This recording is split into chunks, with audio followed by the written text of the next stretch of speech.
Hello again, everyone. Edwin Learnard back once again. In this YouTube astrological segment, I'm going to be giving you my Aries March 2019 horoscope forecast part 2 of 2. And yes, this does apply and pertain to the sun, moon, and ascendant. Anyway, first thing up is, as far as March goes, okay, Mars will be in Taurus, and the second house is what will be emphasized and highlighted. This could be about perhaps rather stubborn, persistent, obstinate battles. I refer to it as over money, over values, perhaps. This could be something where if you are unattached at this time, Aries, this could be a time where you might have a sexual liaison interlude with a Taurus, a sun, moon, or ascendant, or one that embodies Taurus-like characteristics. This could be a person that might strongly impact your self-esteem or self-worth, or simply a person that you know at the place you generate income. Now, this could also manifest perhaps in putting a lot of energy and vitality into a Taurus money-making endeavors. It could be doing some work as a stockbroker, working stocks and bonds, of finance of some kind, whether it's financial analyst, advisor, or what have you. It could be banking, working as a pawnbroker, architecture, or agriculture. Now, also, too, this could be more contentious situations, perhaps over possessions at this time, and being Taurus energy, very maybe more possessive over those possessions, and in the process, this could also be where you might be more apt to become angry, perhaps over, it could be with somebody connected to the place you generate income. It could be over rather protracted, sustained, prolonged provocation. As Taurus energy, of course, is not readily provoked, but of course, Taurus energy, of course, is very infuriated if angered very strongly, very deeply. So anyway, next thing up. Jupiter will be in Sagittarius, so the ninth house is what will be emphasized and highlighted. So at this time, this could expand. I talked previously about Jupiter, that is very strongly benign and benevolent, but it could be paradoxical. It could be have a tendency to enlarge and expand. In some cases, this could enlarge and expand rather self-righteous, foolhardy, reckless, even over-optimistic behavior in connection with a grandchild. It could be an in-law, maybe someone you may know at a religious congregation or college, university. This could also be very fortuitous for Sagittarius higher education course. It could be doing something with sports, or studying the law, religion, philosophy, something connected with advertising or publishing, even translation, foreign languages. Could also be very auspicious for perhaps publishing something Sagittarius related, such as something with sports or the law, religion, anything that could be Sagittarius related.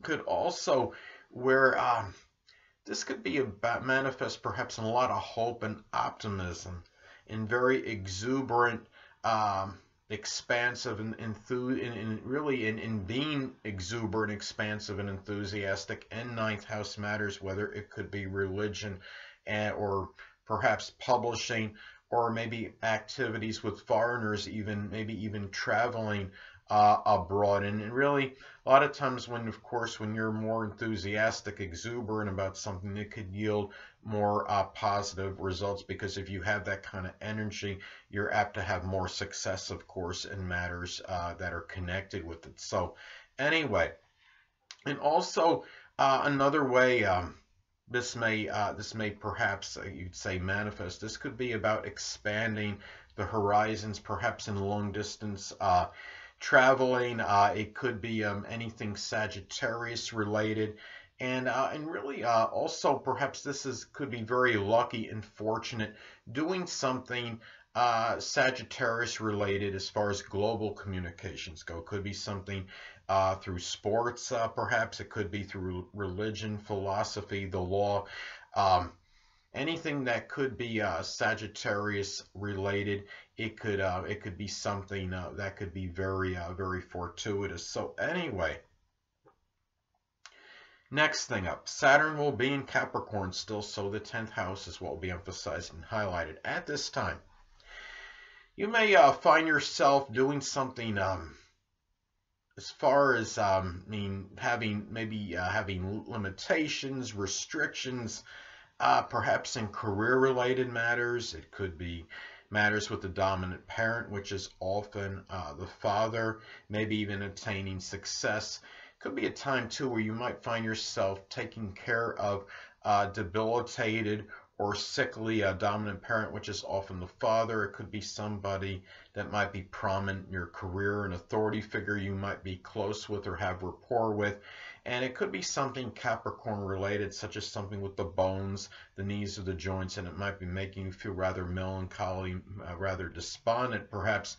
But also too, this could be about a lot of laborious and consistent efforts in attempting to attain success and perhaps a position of authority, gaining perhaps notoriety, or in matters improving your reputation, public image.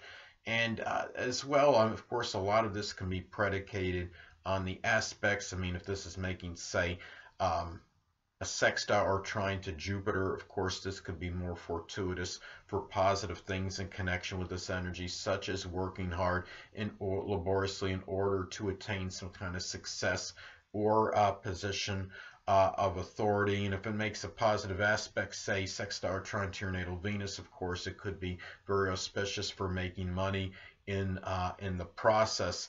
Now, another thing about this too is that it could be that older people, it could even be older Capricorn people in some cases. It might be Capricorn, Sun, Moon, or Ascendant people, or simply ones that embody Capricorn-like characteristics, might figure more prominently in terms of your success, improving your stature in life, matters with your career perhaps, and reaching that pinnacle of success for you, and maybe even attaining a position of authority. So anyway, well, next thing up is Uranus will be in Aries as far as March goes, from the 1st until the 6th. So the first house is what will be emphasized and highlighted at this time.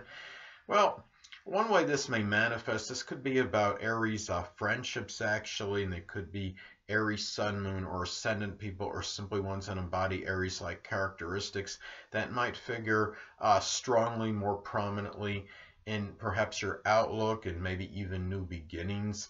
Perhaps it could be even perhaps in terms of helping you make a first impression on someone, on people. It could also be where you might be experiencing rather unpredictable, acrimonious outbursts, perhaps people from your, it could be from your early childhood. Could also be where you might have really decide to be have like a more unusual, unorthodox appearance at this time. It could also be about Uranus like new beginnings, and it could be with a lot of that Aries initiative and enterprise. It could be something as far as Uranus new beginnings, it could be something with electronics, computers, innovation, ingenuity, something connected with maybe aerospace, astronomy, or even something with the esoteric such as astrology.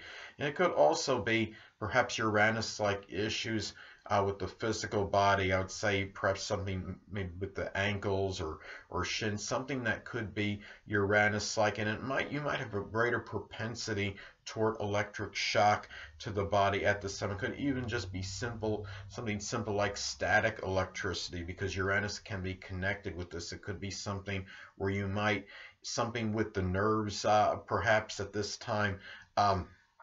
And also, given that this could be looking at this, I mean, a lot of this could depend on the aspects this makes. I mean, let's say if this is making say it's making an inconjunct to your 6th house cusp, that could increase the propensity for something Uranus health related going on. It could also be, let's say that it makes an adverse aspect to your natal Mercury. This could be something where you might get some kind of something going on with the hands that could be like kind of tingling, some kind of shock sensations going on, which could be some kind of nerve damage. So it's just something to look at as far as that goes. Hold on a moment, people.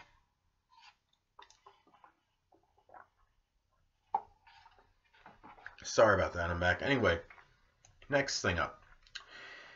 As far as March goes, Uranus will be in Taurus from the 6th until the 31st. So the second house is what will be emphasized and highlighted. Now, this could manifest perhaps in exhibiting a lot of unusual persistence and perseverance in monetary matters. It could be something where you may be going through a lot of fluctuation in terms of your monetary situation at this time. It could be some kind of unanticipated change in your income, might affect your self-esteem and self-worth perhaps.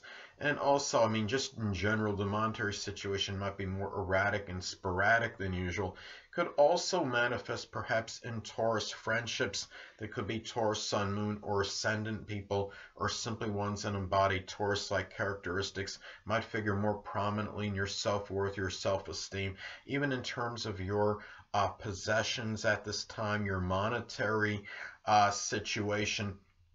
And again, a lot of this could be dependent, predicated on the aspects this makes, whether they're actually beneficial to those things or whether they might be to the detriment. I mean, if this is making an adverse aspect to your natal Venus, I mean, this could be something where they might be more to your detriment than maybe positive in terms of self-esteem, self-worth, and your monetary situations and possessions. So anyway, this is really, I mean, something that when you look at this too, you might find yourself doing something in terms of generating income that could be Uranus-like and might stubbornly stick to it, perhaps.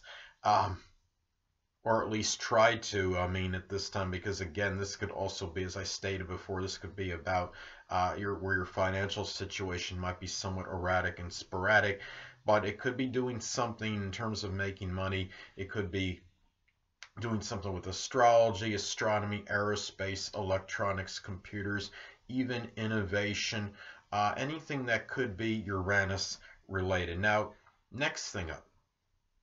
Neptune will still be in Pisces, so the 12th house is what will be emphasized and highlighted. So at this time, well, this could be about, in some cases, perhaps an aunt or uncle being somewhat nebulous or unclear.